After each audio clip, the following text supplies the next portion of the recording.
మా హృదయపూర్వకంగా తెలియజేస్తున్నాను. ప్రేమైన దేవులారా, ఇంతవరకు మనం పాటలు పాడుతూ ప్రభువాన్ని స్తుతించాము, ప్రభువారి నామాన్ని గణపరిచాము. సమయంలో పరిశుద్ధ గ్రంథం నుండి ఆరాధన సహితంగా కొన్ని మాటలను చదువుకొని క్లుప్తంగా మనం ధ్యానం చేసుకొని ప్రభుని ఆరాధించుదాం. అందుకు సహాయకరంగా కీర్తనలు 145, కీర్తనలు 145 మొదటి వచనం నుండి 10వ వచనం వరకు మనం మార్చి చదువుకుందాం. కీర్తనలు 145 1వ వచనం నుండి 10వ వచనం వరకు మనం మార్చి చదువుకుందాం. కీర్తనలు 145 1వ వచనం నుండి 10వ వచనం వరకు మార్చి చదువుకుందాం. మొదటి వచనం: రాజువైన నా దేవా, నేను ఘనపరచెదను, నీ నామమును నిత్యము స్తుతించెదను.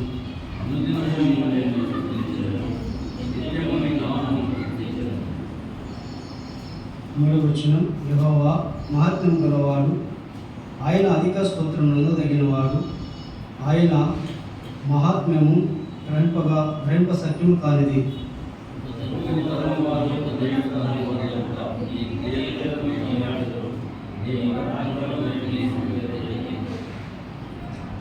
ఐదవ వచనం: మహోన్నతమైన నీ ప్రభావ మహిమను, నీ ఆశ్చర్య కార్యములను నేను ధ్యానించదను.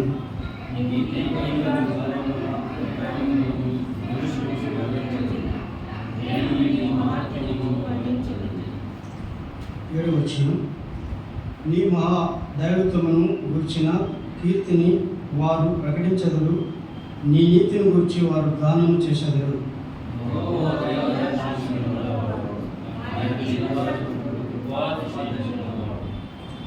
తొమ్మిదవ వచనం: యెహోవా అందరికీ ఉపకారి, ఆయన కనికరములు ఆయన సమస్త కార్యముల మీద ఉన్నవి.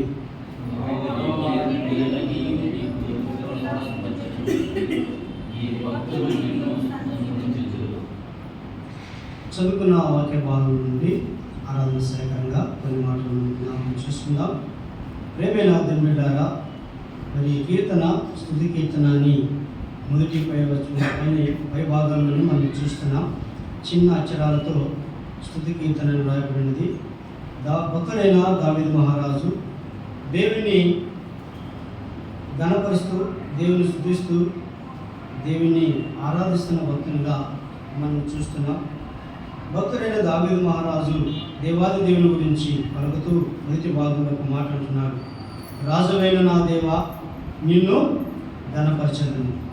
వీళ్ళరా, మరి రాజైన దావీదు మహారాజు రాజాది రాజైన దేవుణ్ణి జ్ఞాపకం చేసుకుంటూ దేవుణ్ణి ఘనపరుస్తున్నట్లుగా మనం చూస్తున్నాం. ప్రేమైన దేవులారా, ఈ భాగాల్లో మనం చూసినట్లయితే మన ప్రభువారి యొక్క కార్యాలు లేదా ఆయన క్రియలు మరి ఎన్నెన్నో విధాలుగా ఉన్నట్లుగా ఆయన పరాక్రమ క్రియలు అని మనం చూస్తున్నాం. అదే 5:8 నీ ఆశ్చర్య కార్యములని మనం చూస్తున్నాం. అలాగనే మరి 9వ వచనంలో కూడా ఆయన కనికరములు ఆయన సమస్త కార్యముల మీద ఉన్నవి అని మనం చూస్తున్నాం. 10వ వచనంలో యెహోవా నీ క్రియలన్నీ నీకు కృతజ్ఞతాస్తుతులు చెల్లించుచున్నవి, నీ భక్తులు నిన్ను స్తుతించుదురు అని భక్తులు రాయచు ఉన్నట్లుగా మనం చూస్తున్నాం. ప్రేమైన దేవులారా, ఏదేమిటి విని భాగాల్లో 10 వచనాల్లో మన ప్రభువారు మనం ఆరాధిస్తున్న దేవుడు ఎంతో శ్రేష్ఠుడుగా, ఎంతో ఘనుడుగా, ఎంతో యోగుడిగా, ఎంతో మహిమ కలిగిన వాడుగా, ఆయన కార్యాల్లో ఆశ్చర్యకరుడుగా, ఆయన క్రియల్లో మహాక్రియలుగా మనము ఈ భాగాల్లో మనం చూస్తున్నాం. అందుకే ఆయన ఎలాంటి గుణశాలని మరి మనం చూసినట్లయితే 8-9 వచనాలు మనం చూసినట్లయితే యెహోవా దయాదాక్షిణ్యం గలవాడు, ఆయన దీర్ఘశాంతుడు, కృపాతిశయం గలవాడు అని మనం చూస్తున్నాం. 9వ వచనంలో ఒక మాట ఉంది: యెహోవా అందరికీ ఉపకారి అని మనం చూస్తున్నాం.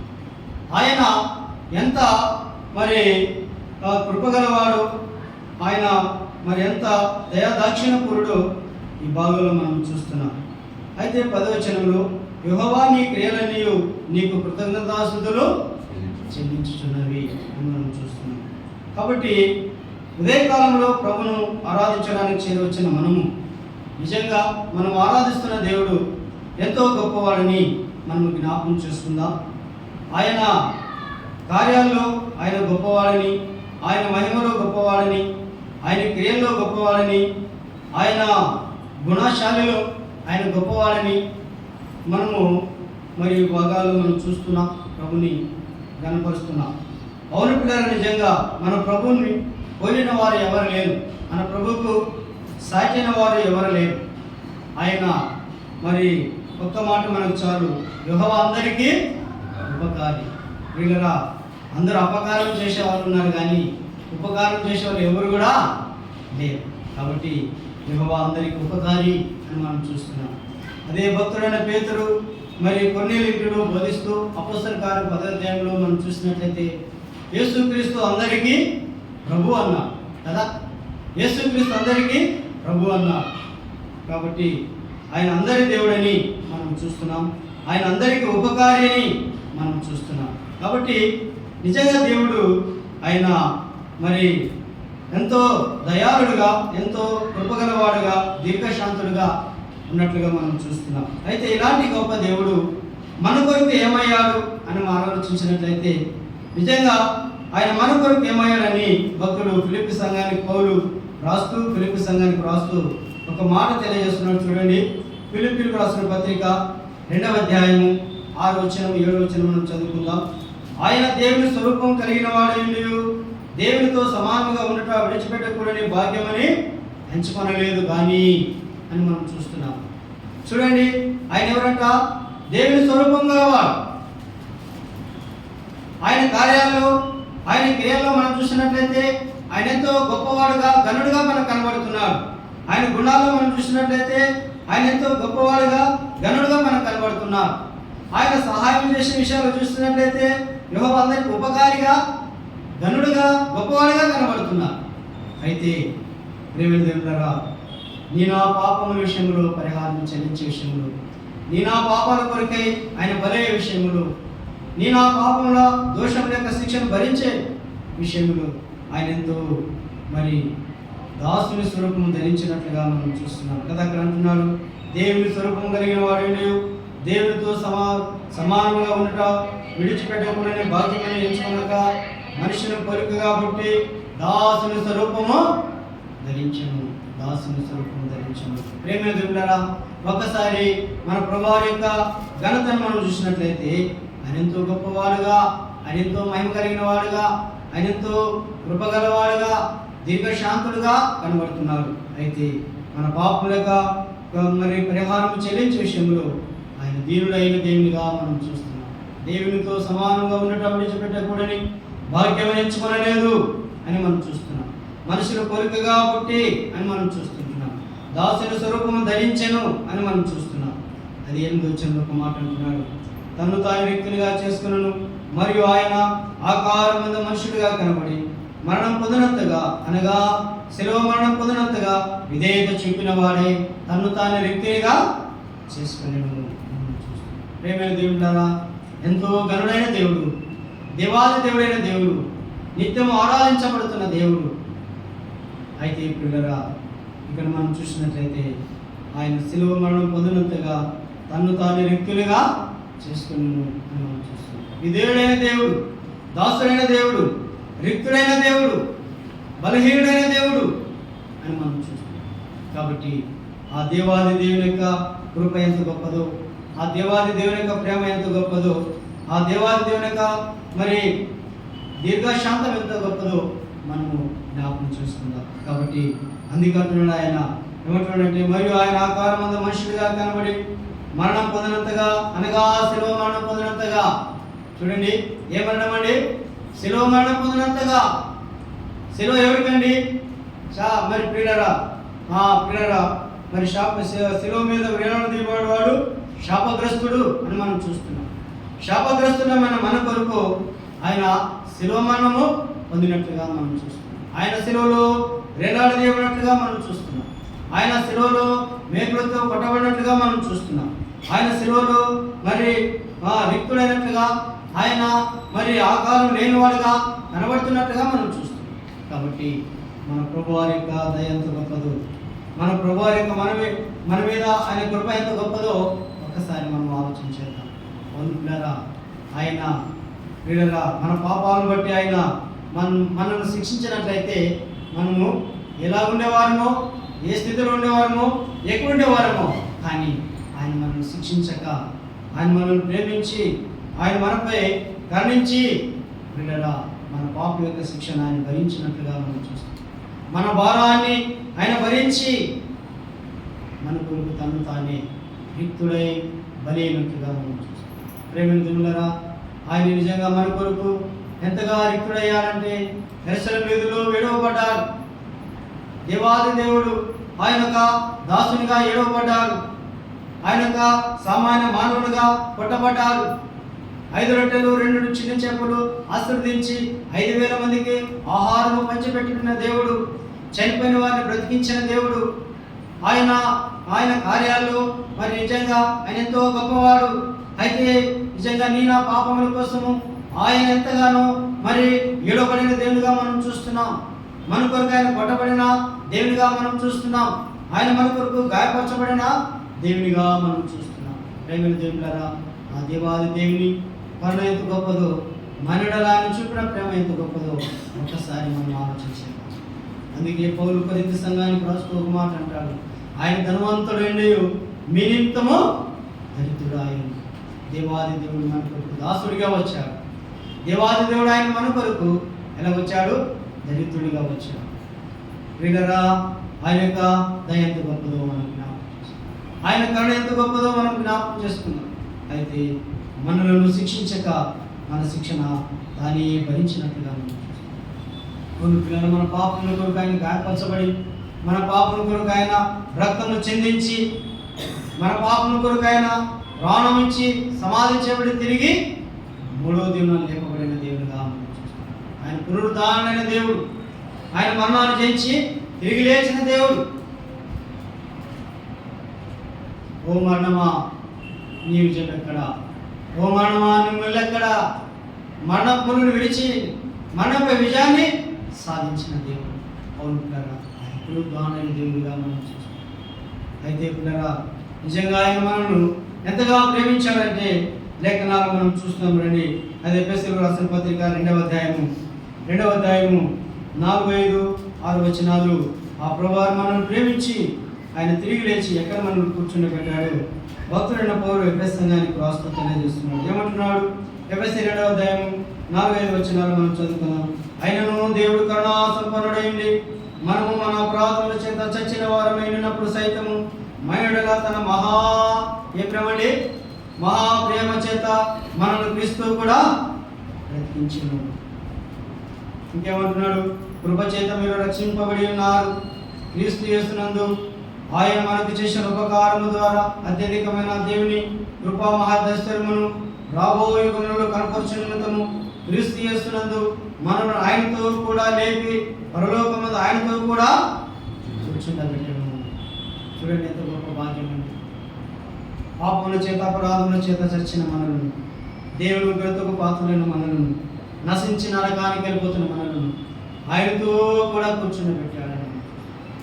ఎంత గొప్ప భాగ్యము క్రీస్తు యేసు ద్వారా మనకు కలిగినమో ఒకసారి మనం జ్ఞాపకం చేసుకున్నాం. అందుకే పౌలు అది ఎఫెసు సంఘానికి రాస్తూ 4వ అధ్యాయం 4, 5, 6 వచనాలు కలిసి ఉన్నాయి. ఎట్లనగా తన ప్రియునందు తాను ఉచితంగా మనకు అనుగ్రహించిన తన కృపా మహిమకు కీర్తి కలుగునట్లు తన చిత్త ప్రకారమైన దయ సంకల్పం చొప్పున యేసుక్రీస్తు ద్వారా తనకు కుమారులుగా స్వీకరించుటకై మనలను ముందుగా తన కోసము నిర్ణయించుకొని మనము తన ఎదుట పరిశుద్ధులమును నిర్దోషమును ఎండవలనని జగత్తు పునాది వేపడకు మునిపే ప్రేమ చేత ఆయన క్రీస్తుల మనలను ఏర్పరచుకుని మనం చూస్తాం.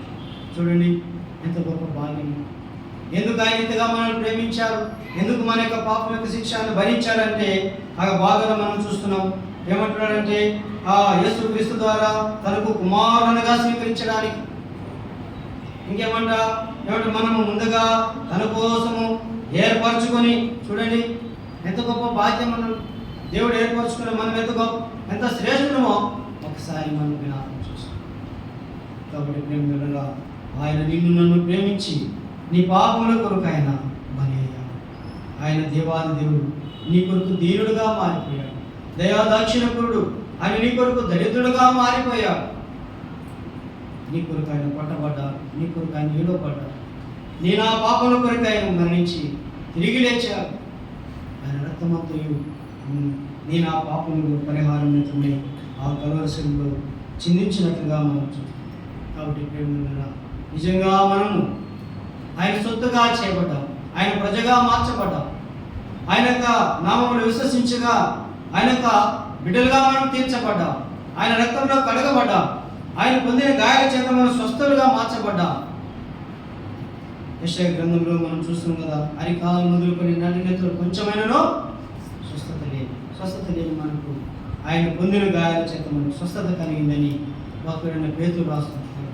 అవును పిల్లరా, ఆయన గాయాలలో నుండి మనకు స్వస్థత, ఆయన కాచిన రక్తంలో నుండి మనకు పాపాల నుండి శుద్ధి, విడుదల. ఆయన మరణించి తిరిగి లేచుట ద్వారా మనకు మరణంపై విజయము, మనకు మరణంపై జయాన్ని అనుగ్రహించిన ప్రభువుగా మనం చూస్తున్నాం. కాబట్టి అందుకే 10వ వచనంలో ఒక మాట ఉంది, ఏమంటున్నాడంటే, యెహోవా నీ క్రియలన్నీ నీకు కృతజ్ఞతాస్తుతులు చెల్లించుచున్నవి, నీ భక్తులు నిన్ను స్తుతించుచున్నారు. నీ భక్తులు నిన్ను స్తుతించుచున్నారు. స్తుతించుడు మనం చూస్తాం. నిజంగా ఉదయకాలంలో ఆయన సన్నిధులు ఆయన భక్తులుగా ఆయన ఆరాధించే భాగ్యం మనకి ఇచ్చాడు. ఆయన బిడ్డలుగా ఆయన ఆరాధించే భాగ్యం ఇచ్చాడు. ఆయన కుమారులుగా ఆయన ఆరాధించే భాగ్యం మనకి ఇచ్చాడు. ఆయన సొత్తుగా ఆయన మనల్ని ఆరాధించే భాగ్యం ఇచ్చాడు. ఆయన ముందుగా నిర్ణయించుకున్న కుమారులుగా ఆయన మనల్ని ఆరాధించేవారుగా దేవుడు మనం చేశాడు. కాబట్టి ఉదయకాలంలో ఇటు భాగ్యం ఇచ్చిన ప్రభుని, మన కొరకు చేసిన ఆ శిలువ త్యాగాన్ని, ఆ దేవాది దేవుని యొక్క ప్రేమను, ఆ దేవాది యొక్క దయ దాక్షిణ్యాన్ని జ్ఞాపకం చేసుకున్నాం. మనం ఏ పాటి వారం, మనం ఎంతటి వారం ఆయన జ్ఞాపకం చేసుకోవడం. ఆయన ప్రేమించడానికి మనం ఏ మంచితనము లేదు, ఏ యోగ్యత లేదు, ఏ అర్హత లేదు మనం. అయితే ఆయన మనల్ని ప్రేమించాలని మనం చూస్తాం. ఆయన మహా ప్రేమ చేత అని మనం చూస్తున్నాం. కాబట్టి ప్రేమ ఆయన ప్రేమను జ్ఞాపకం చేసుకుందాం. ఆయన శ్రమలను జ్ఞాపకం చేసుకుందాం. ఆయన గాయాలను మనం జ్ఞాపకం చేసుకుందాం. ఆయన యొక్క స్వరూపాన్ని మనం జ్ఞాపకం చేసుకుందాం. ఆయన మన కొరకు కొట్టబడగా ఆయన స్వరూపమైన సొగసైనను లేని వాళ్ళగా మారిపోయాడని యెషయా గ్రంథకర్త 53వ అధ్యాయంలో రాస్తున్నాం. ఆయన మన కొరకు వికారంగా మారిన ప్రభుని మనం జ్ఞాపకం చేసుకుందాం. ఆయన మన కొరకు వ్యసన క్రాంతుడిగా మారిన మన ప్రభుని మనం జ్ఞాపకం చేసుకుందాం. అయితే ఆయన ద్వారా మనకు కలిగిన ఆధిక్యతను మనం జ్ఞాపకం చేసుకుందాం. ఆయన కుమారులుగా మనం స్వీకరించబడ్డాం. ఆయన సొత్తుగా మనం ఏర్పరచబడ్డాం. ఆయన బిడ్డలుగా మనం తీర్చబడ్డాం. ఆయన రక్తం ద్వారా కడగబడిన ప్రజలుగా మనం మార్చబడ్డాం. ఆయన యొక్క రాజ్యానికి వారసులుగా మనం చేయబడ్డాం. అందుకే భక్తుడైన పేతురు చెదిరిపోయిన విశ్వాసులకు రాస్తూ 2వ అధ్యాయం 9వ వచనం అంటాడు, మీరు ఏర్పరచబడిన వంశమును, రాజులైన యాజక సమూహమును, పరిశుద్ధ జనమును, దేవుని సొత్తైన ప్రజలైనారు. ఎంత గొప్ప భాగ్యం అండి!